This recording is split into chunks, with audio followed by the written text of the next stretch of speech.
Welcome everyone again from the SmartOps team and the partners. We really appreciate you being here. What I want to do between now and us getting some drinks on the yacht and other really interesting things is spend some time on the panel here. We have a return panelist, Tony. I'll let you introduce yourself in just a bit. We have Chris from Medtronic and Peter Hagen from PPG. I want to thank Kohler and Dow for the presentations this morning and Divyesh right now. Partially what we want to reveal in a forum like this is the diversity of our customer base and also expose to you the various places they are in their journey with SmartOps. So you saw Kohler, where there is a global faucet supply chain, the North America one running pretty full.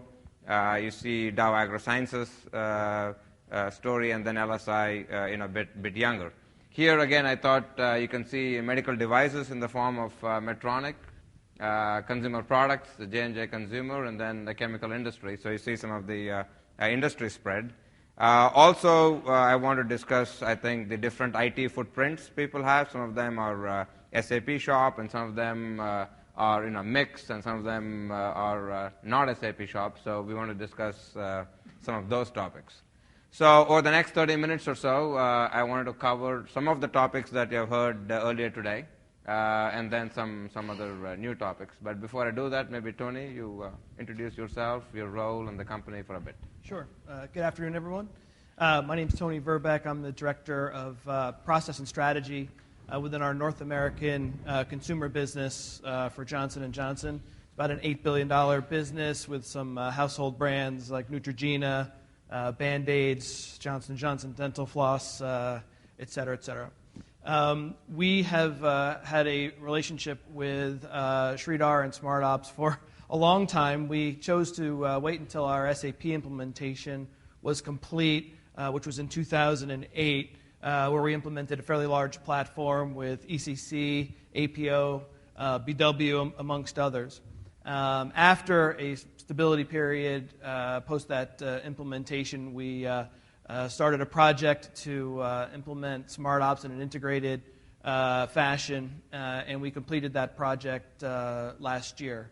We are currently rolling that platform out across the North American businesses. At the same time, we're actually extending the SAP platform itself across those businesses. So as businesses come on to SAP, then they get the benefits of SmartOps as well. So happy to be here. Thanks. Chris? I'm Chris Burcky. I'm a global supply chain manager with Medtronic's Spine and Biologics division. We're about a 60,000 SKU on the finished goods side business, about 12 million product location combinations. So we're pretty complex from a SKU location standpoint. Spine makes up about half of those. So ours is unique, and even compared to Medtronic as a whole. We're a ECC shop pretty much globally. We have a few manufacturing sites in a few regions that aren't up yet, but we're pretty much a global rollout with ECC. We're also going through a rollout of APO. The spinal business unit's been on APO for about 5 years now. And our SmartOps conversation is new. We're about a year into a proof of value we did last year. We're in a pilot phase of our implementation that we're about 2 months from kickoff, 2.5 months from kickoff. So we don't have a great story from expectations of implementation perspective, but obviously we've gone through a lot of the growing pains of getting the design set up over the last 6 months, and it's been fun so far.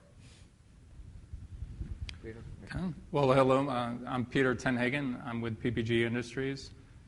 I oversee operations, manufacturing, and supply chain for one of our business units within PPG, and also been working with our team leading the implementation of SmartOps.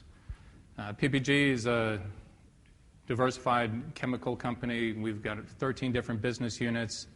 That's primarily coatings. About 75% of our revenue is coatings, so either from coatings for automotive or while it's made, or in the aftermarket at a body shop, or architectural coatings like house paint Olympic paints and stains, as well as Pittsburgh paint, Porter paints. So we do have some retail operations. We also do a lot of glass. We have fiberglass and flat glass. We also do transitions lenses. So a very diversified company. Right now, we're a global operation. We operate in 60 different countries around the world, and what we've been doing with SmartOps has been focused on global implementation. We started our conversation with SmartOps in 2009, did the proof of value across a couple of our business units, moved forward and got the license about mid-year last year, and we've been in the process of rolling it out across 5 business units across all the different regions of the world. So we've got 18 different kind of business unit region combinations that we're in different stages of implementing over the next couple of years. So we're only live at 2 of those installations right now, fully live, but we're very close on some others. So we've got multiple systems. We are not an SAP shop completely. We've got a couple business units that are SAP, but we've got a bunch of shops that are business units that are Oracle, and we're not standardized across the board. We've got a lot of homegrown systems too, so IT definitely has been a challenge in our implementation. Thank you all for agreeing to be on the panel. I want to run through a sequence of questions I think that I expect the audience to be interested in. In the meantime, please frame your questions, because I do want to spend some time allowing you to ask questions directly to the panel. But let me pick up where you left off, Peter. And when you're thinking about rolling EIO in a global environment and you are fairly decentralized, I know several people ask, so how do you roll it out? Do you have a centralized structure? How do you work in a decentralized way? So perhaps you can provide some insights into the rollout process itself. Sure. Our challenge with PPG, we are a very decentralized company, so I know a lot of the folks I've talked to here have more of a centralized team that then pushes out the EIO targets out. That doesn't work in our environment. So we've actually gone about a different way, where we've done some decentralized and some localized installations. So where we are developed in our mature markets, usually North America and Europe, we've gone with a very decentralized approach, and we have enough strength in our teams to be able to implement just a solution for that particular business unit in that region. We've gone and done that, but in regions like Latin America or China or Australia, New Zealand, we're putting in localized installations that would be one central installation for that whole region. And it matches up with our manufacturing strategy, because we do have plants that make for multiple business units there. So we've got both of the centralized approach in those regions as well as the decentralized approach for the others. So I know, Chris, you and I spoke about some of this being also a topic of interest to you guys. So you want to weigh in on this? Sure. So our business units have some uniqueness on the structure, the organizational structure today, as it relates to target setting and how it relates to SmartOps. So Spine, which obviously I'm a part of, has a very decentralized model. So in looking at how to deal with EIO as an implementation, we looked at our competence from a supply chain perspective and the competence on the inputs that go into SmartOps, and we're leaning more and more towards a centralized model for our global rollout for Spine. It actually falls in line with kind of how the other business units within Medtronic are currently structured.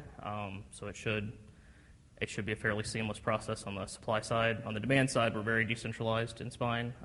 We think that makes sense, because that's where your forecast information is found at the local level. They have more insight into their customers than we do at the corporate headquarters. So that's kind of been our challenge, and we're still talking about how we structure for this pilot phase, but we'll probably end up going down a centralized route. So, what has been the rollout strategy at J&J Consumer? We made an organizational change within North America, which has historically run as a very decentralized group, with moving towards centralization over the past 5 years. The organizational change was to implement a small yet powerful group in a centralized fashion.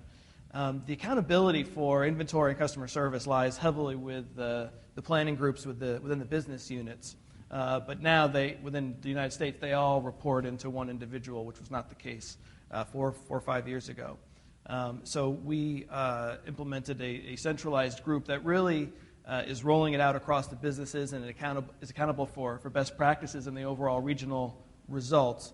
The accountability still lies with each business unit, but there's only one process to follow, and that's the one that we've rolled out with SmartOps. Sticking with J&J Consumer, are you guys running EIO for finished goods only, finished goods and maybe some one-level BOM? How deep are you going with the EIO implementation?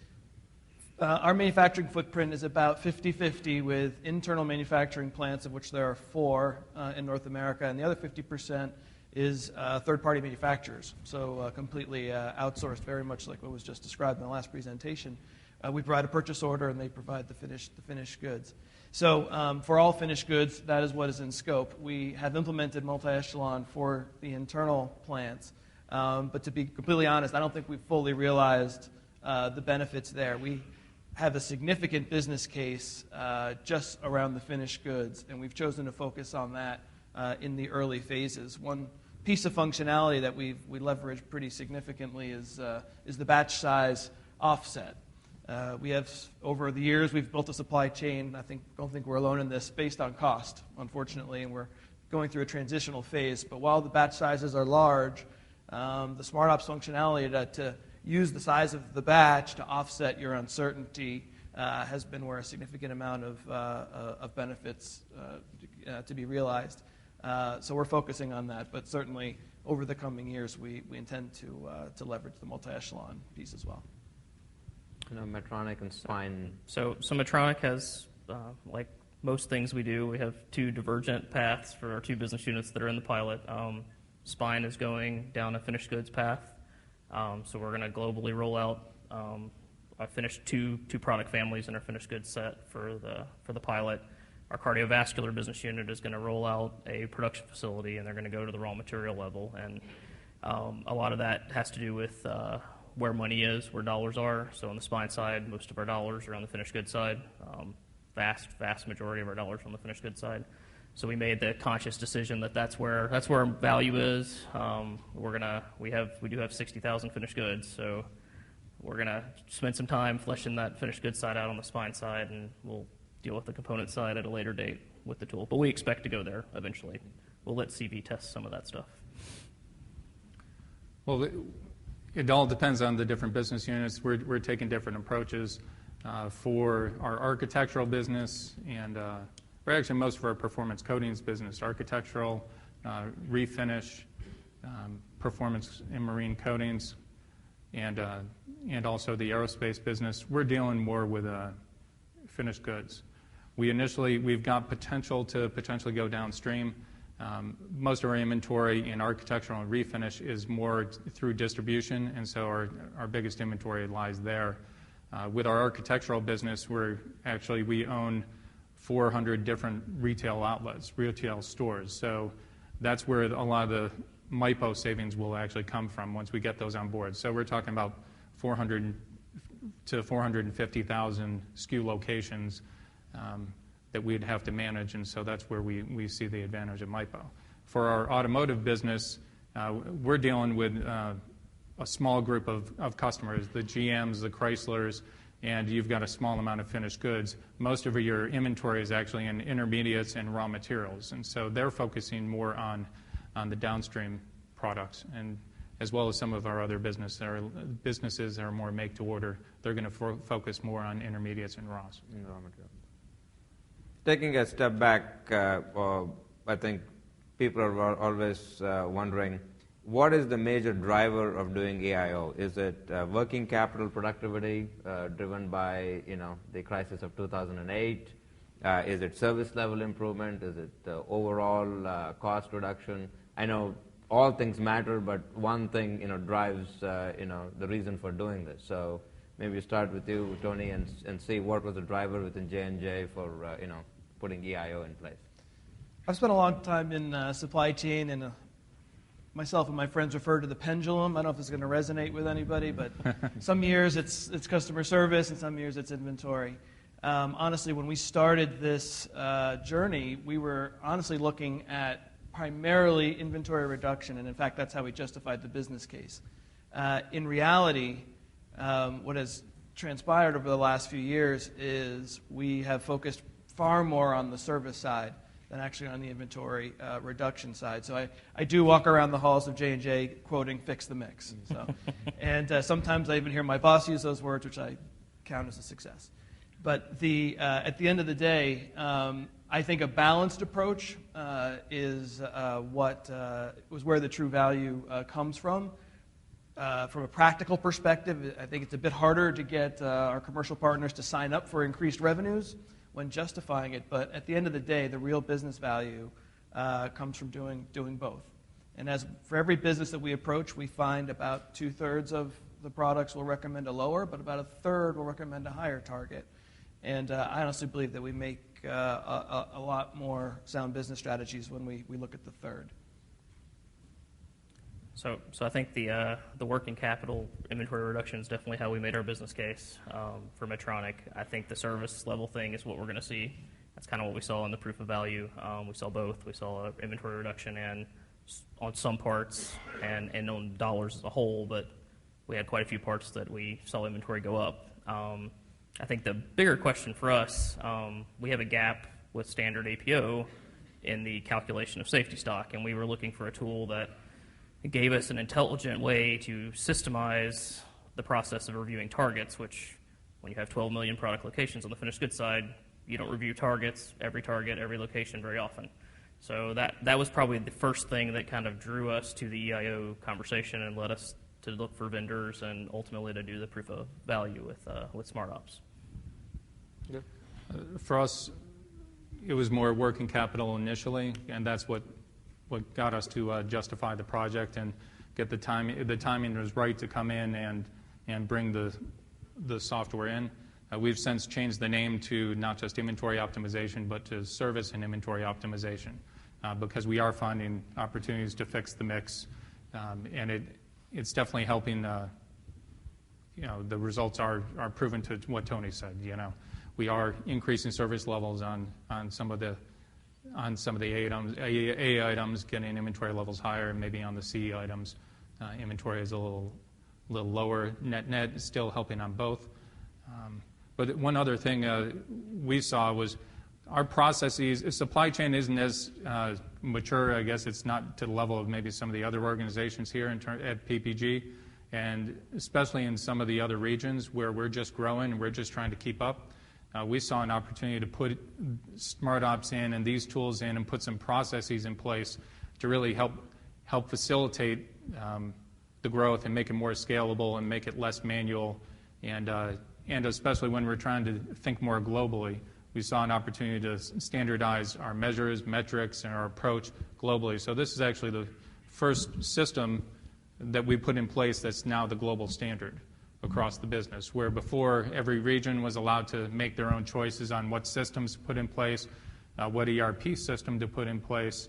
So we finally broke the bond and got just one central approach. Although Oracle keeps knocking on our door for some reason. But anyways, the process was key. So again, I think I'm just going to run through some of this. So I'm going to get even tougher into this. How do you get planner acceptance? Right at the end of the day, we can compute the numbers, you can hook it up, you can do the education. The numbers are ready to be sent into SAP or the O word, Oracle, whatever. But there's a human being not ready yet to go. So what have been some of the learnings you have had with respect to easing the acceptance and building the trust and actually getting people to feel that this is the right thing to do? Well, it depends on the level of education, level of skill you have of your business unit. So some are much further along, and they're actually excited. So there's more of a pull. So they've been cleaning up their SKUs. They've done the segmentation. They're now ready for the next step. And so with them, it's a lot easier to get a pull. Others just are just not at that stage just yet. And so it's a matter of walking them down that path, making sure they're doing the proper steps to clean up their portfolio, as well as do the segmentation, and then they know that SmartOps is the next level. So there's been a lot of training that Thomas and the team has done within the different regions to educate and get them more excited about doing that implementation. And we've tried to stagger those implementations to make sure that, you know, there's a good amount of time in there for that education to prepare them before we go ahead and put the system in. Good. I know that Chris, you and I spoke about role of culture also in accepting these kind of numbers. So yeah, I mean, we're obviously in 6 months. I'll let you know how acceptance was. We obviously just went through an ECC rollout globally and an APO rollout globally, at least for spine and now for the other business units. That systemizing processes, changing processes, to Peter's point, that is a culture that I think is more accepted now than it was with those two projects. Ultimately, it's going to be proof for the two pilot product families. They're two stable product families, so we'll roll them out, and they should be easy wins from a sales standpoint before we go after some of the more controversial product families that might have more resistance regionally and even in the U.S. So I don't know, more to come on that for us, but we've handled system rollouts before, and we'll go with that same process as far as selling the benefits to the region, and hopefully that the proof is in the pudding. And I'll take a little different twist on this. My first answer was agreeing with Pete on the education piece. I believe it was stated in the Dow presentation about the power of a common language. And as much as we love the technology and the tool and the process we've put around it, just simply being able to have a productive conversation with all levels of the organization using the same words has been a significant value add in J&J North America Consumer. So as an example of how that comes to fruition is during our business planning process this year, we actually built the business plan using the components of inventory as defined by SmartOps. So not only has the technology come, but a language to think and a conceptual framework to think about inventory has come with it. And in many respects, that's been equally as powerful as the technology itself. So we actually have a business plan for cycle stock, for pipeline stock, for safety stock. And when you walk around, people actually know what you're talking about. And you don't have to explain that before every comment. So that pervades. And there's, just back on what Pete was saying, there's various levels of understanding. We have the level of, okay, I get what cycle stock is, and on the first slide. That goes all the way down through my group, which can obviously go 10 layers deep into the definition, how it's calculated, and the drivers of it. So we've sort of tailored that education to the various pieces of the organization, but that obviously helps with acceptance of any new process when you actually understand it. Actually, I want to bring up the chart. I think, Dave, you brought up that forms and purposes of inventory. Just a historical thing. It was in 2001, I was speaking with some executives at GlaxoSmithKline, and I had a lunch meeting to go to, and the VP of supply chain was an industrial engineer from Georgia Tech. He says, look, Professor, we get it. We need our CFO to get it. Okay, so whatever you can do, okay, to make the CFO maybe just say okay, will help. So I thought about it, and finally I said, what, I'm going to draw a picture. I'm going to have an x-axis called, why do you have inventory, the purpose of inventory, and then another axis that says, in what form of inventory. So that picture that you saw, Dave, is 10 years old. It is the only PowerPoint I have ever created in my life. And we call it the rainbow chart inside the and I believe it has been used by every customer. I'm sure in your presentation to David Kohler and Herb Kohler, it was there somewhere. That rainbow chart, I think more CFOs and CEOs have seen it. And if they are able to appreciate that, I believe that itself is moving the needle, on the appreciation of supply chain. So I think that I agree with you. Sometimes we just have to get I think some of the basic concepts fully, incorporated. Powerful. Right? A couple other things with respect to getting the model going and others, and then I'm going to move out of the EIO world. For example, people brought up the issue of input data, master data. So maybe, Pete, you can talk a bit about, given the disparate systems and different maturity, what have you learned about master data and its importance? Well, I'll defer any detailed questions to the IT folks here. We've had a lot of different challenges. We have, as I said, we have some installations that are SAP, some that are Oracle, and some that are, where we've got Tandem and EMIS and systems that should have been replaced about 20 years ago. So our challenge is trying to pull that data into a common tool. We're using BizTalk, where we get it into BizTalk, and then having that data flow into SmartOps, and then getting that information back into our systems, which aren't time phased, so you've got single point. So there are a lot of challenges there, and it's taken a lot of time and effort from the IT team to work with every business unit and the IT folks of every business unit to get that in. So its implementation has been slower than others that maybe once you have one solution already made for that particular instance. Ours is much more complicated as a result. As more of an SAP shop, hopefully you have had less of these challenges. So we still have some legacy systems out there. So we do have some places that we're having to build interfaces for JD Edwards or older systems that we haven't quite rolled out SAP to. The bigger challenge for us, and we've kind of gone through this with APO implementation, is our data. We have a lot of data, a lot of parts, a lot of locations. The maintenance of that data, it's taken my business unit 4 or 5 years to get completely where we think we were comfortable.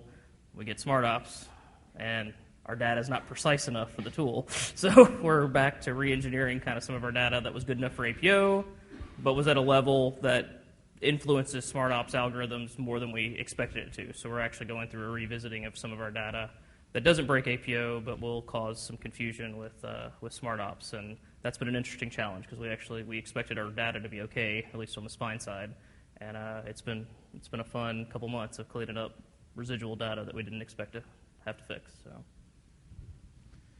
I don't have too much more to add. I think that was pretty close. No, I think one of the things, right there. I'll just add. I mean, that's the problem with being decentralized. I mean, we had product numbers in one business unit that got changed. Therefore, at one remote DC versus the main DC, they're all different product names. So all of a sudden, delayed the project by about 6 months to be able to just clean up the data. So we don't have, when you're completely decentralized, everyone tends to do what works for you regionally, but when you're trying to do a global thing like this, it doesn't work. Yeah, I want to bring up some of these things because these are things that people may not fully internalize going in, and I would rather people know what to expect and then hit these milestones and not be caught off guard. And I mean, in that sense, one of the things that I think at SmartOps have been open for years is to be pretty open about, I think, a statement that Jason made. This is not something you go to iTunes, you download it, you pay 99 cents, and the next thing you know, your 5-year-old kid is doing Angry Birds in Rio, right? I mean, right? I mean, right? I mean, that's right. You take that extent, and now he seems to have figured out my password, so he doesn't even tell me that he's downloading the new versions of Rio. That's not EIO. I mean, right? So I think partly what you brought up is you should know what you're doing. You should decide up front what is the scope, how are you going to roll it out, and do a health check on the data. And then when you put it all together, it may take you 4 or 5 months to go live and cycle through the system in about 90 days, and then you start seeing, kind of the benefits. So, one of the other differentiation of SmartOps, I think many of you came yesterday as prospects. We gave you hands-on, software, right? I mean, how many enterprise software companies do you go to where we say no PowerPoint, no speeches, just start playing with the tool, right? And so, we want to set an expectation that, look, this is software, this is what it does, these are the pluses, this is the kind of, how it goes through it. So skipping out of EIO and taking maybe a step up in the world of supply chain, starting with you, Tony. What are other related supply chain projects or initiatives that are going on at J&J Consumer, related to maybe what's happening in our industry that could be of broader interest to this audience, beyond EIO? Yeah, we have a major initiative going on called reliability, and essentially over the last 5 years, we acquired Pfizer's consumer products business and grew 50%. We reorganized, we implemented SAP. And to be completely honest, I think we took our eye off the ball a little bit, and some of our foundational supply chain processes aren't working at the levels that they need to. SmartOps helps us to understand the variability and the drivers of it, but at the end of the day, we are going back and just fixing some of those foundational elements. That's because our customers and the industry, requires high customer service levels for the products that we're selling. So we have really increased our planning capabilities, and our execution capabilities have actually decreased a bit over the same time period. So we're going to continue the rollout, and meanwhile work on the execution side. And when those two things come together, we'll be in a great place, a place where we can certainly deliver on the business case for many things, and most importantly satisfy our customers. But core reliability is something that we're working very hard on right now. So for medical devices, the regulatory environment in the developed world and declining ASP, or selling price, is the most common problem for all the device manufacturers. So it's a global focus. We've got a lot of growth internationally compared to the developed world, and that's been a big focus for all our business units. I think from an EIO's kind of exposing this truism even more to us than APO did. I think master data is probably the thing that all of our supply chain organizations have come to a new appreciation of over the last 4 years, and we're still not mature there yet. We're going to have to get there though to make EIO work exactly like we want it to. So that's probably those are the big challenges that are going on right now. And we have supplier reliability issues in the microcosm, a couple plants, but too. What are you saying in the chemical industry? Well, we've got a couple of underperforming plants too. Unfortunately, one of them is mine. So I spend my time in Ohio a lot. In addition to that, we've had a lot of issues in terms of raw material supply. So a lot of our suppliers have been choking down when the recession hit. Everyone took plants down, and then now things are starting to ramp up, and we just can't get raw materials. And if we do, the price is 10 to 15% higher than it was in prior years. So raw material availability has been a big factor. Force majeures have been an issue. So we've been doing a lot of work trying to reduce our complexity of our portfolio and our sole source raw material risk exposure. So there's been a lot of efforts on that. In addition, plus some of our markets haven't really caught up. Like architectural is very driven by the housing market. So volume really isn't to the level it was in, say, 2008 or 2007 or prior years. And overall, we're trying to focus on more flexibility at our plants. They were designed more for large batches of paint. Now we've got to focus on being leaner, making smaller batch sizes, and being more flexible. And so that's a challenge to how we're designed, but that's a key initiative we're working on. I'm going to ask one last question for the panel and then open it up maybe to the audience. So back to you, Tony. What are some technology investments or evaluations you're doing for 2012 and beyond, to help you run your supply chains better? We're going to put some, and I heard about this talked about here, develop a strategy around business intelligence that hopefully will take us into execution of that strategy in 2013 and beyond. But we are swimming in data. Taking that data and putting it into a consumable format for all levels of the organization is something that we've been struggling with. We've done it and achieved success in a very limited space using the tools that we have. That's obviously the ability to analyze data, to process large amounts of data has been increasing. So while we work on reliability, as I was mentioning before, we want to be prepared on the other side of that to provide business leaders as well as planners and all levels of the organization with information they need to make decisions and do their jobs better. So and there's obviously a lot going on in that space as well, and we are very much novices at it. So we want to do a complete analysis of the space and develop a long-term strategy to play there. We want to do it right. So that's what 2012 is going to be about.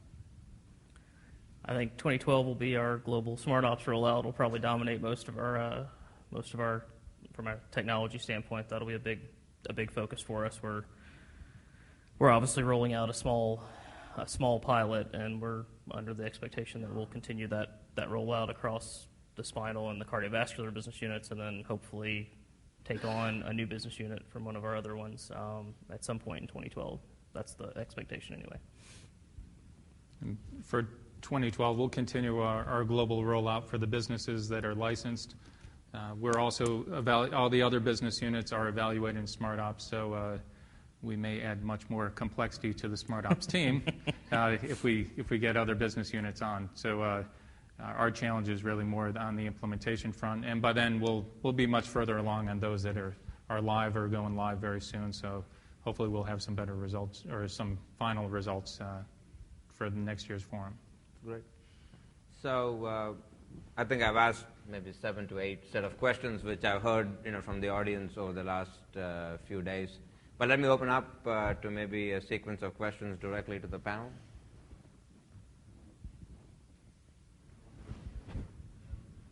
When you look at the food concept, so supply chain seems to be very integrated. How comfortable were you of taking a small set of your supply chain, creating a proof of concept, getting a number, saying, oh yes, we can scale this that way? Because the supply chains are so integrated,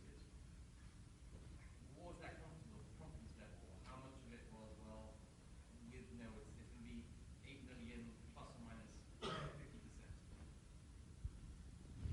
I'll take a shot. One thing I love about the space of inventory management is that even just today we've heard about vastly different kinds of products that can be manufactured and sold. In this space, you really can talk about them on the same level in terms of what's the demand, what's the uncertainty around the demand, what's your lead time for it, what's your cycle time to manufacture it, et cetera, et cetera. So I believe it was said in the LSI presentation that the first step through the proof of value was to get some level of comfort that this math works. So well done, Sridhar. It works. and that was the first level. I think what you're getting at is, okay, now you're comfortable that while some of the results weren't necessarily what you expected once you understood the math behind them, the drivers behind them, well, is what we learned in maybe a subset of the business expandable? I'll be totally honest. In our case, we did a couple of proof of values. They came out with we did 2 of different kinds of business. They came out with roughly the same degree of benefit, so that makes you feel better. And then quite honestly, we were conservative about the business case and expanding, and it was the conservative numbers made for in our case, a very compelling business case. So I continue to believe that over the long term that we'll deliver past that. So if you need to be more aggressive, you might have to do a third proof of value or whatever you need to do to get comfortable. But that was how we did it. I can add to that. I mean, the reason for the proof of value was really to make sure the general managers and the executives really understood, as well as us. We wanted to make sure the theory actually worked, but also to communicate that there was actually some savings involved. So it was for our distribution businesses. We knew where some of the hedging was and the duplication was, and where that existed. So we knew we had too much at our stores as well as our warehouses, and we were having a false internal service level that was causing us to overbuffer. So we just said focus on that microcosm, and it proved out that there was some savings there. And to Tony's point, to get the project justified, we took that number way down, but still it was good enough to get the executive approval for us to move forward. And I think that was the big key for us too. The parts of our proof of value did roughly what we expected them to if we'd have had time to analyze and make changes to all these targets on a global scale So I think that gave us some comfort. We also went really conservative on the savings side from a business case standpoint. It's probably good advice for anybody. But that probably gave us some comfort. But as far as comfortability, probably depended on who you asked out of our project team, how the levels of comfort were probably different.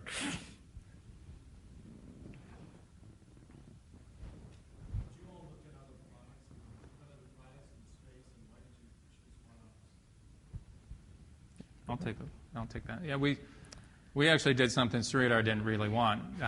We did the proof of value first, just to say, okay, it's worth doing an RFP process.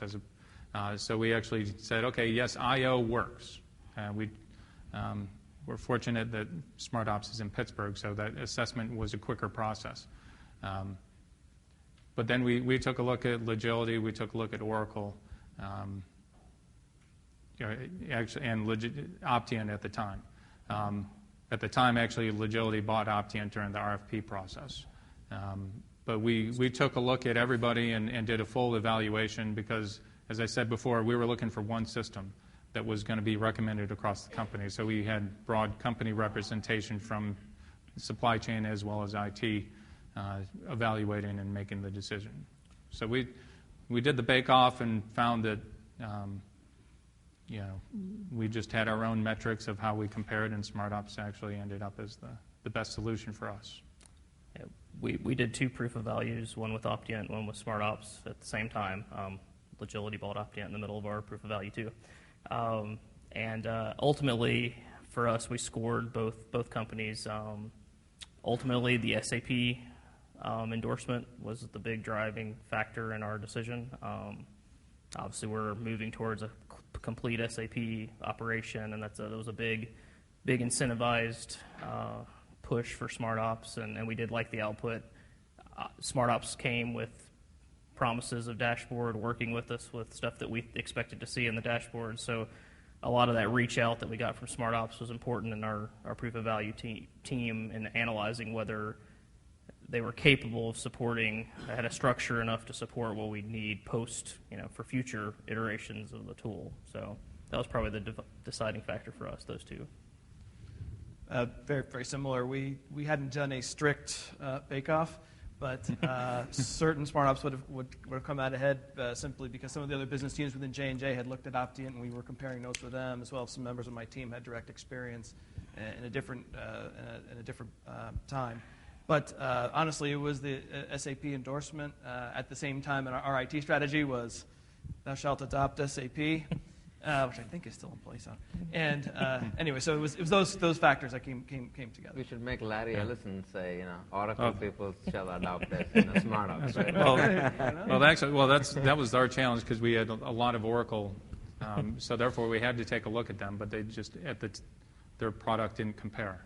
But we wanted something that could bolt into whatever systems we had. And so we had to have, we'll be maybe about a third SAP, the rest Oracle, and then all these other systems.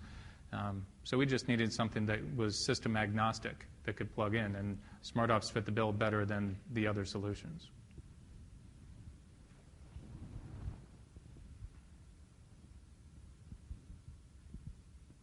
Okay. Thanks again for being on the panel. And sure. I'm sure I'll ask you guys to be speakers and panelists again, so this is not the last time. But let's thank the panelists. Thank you.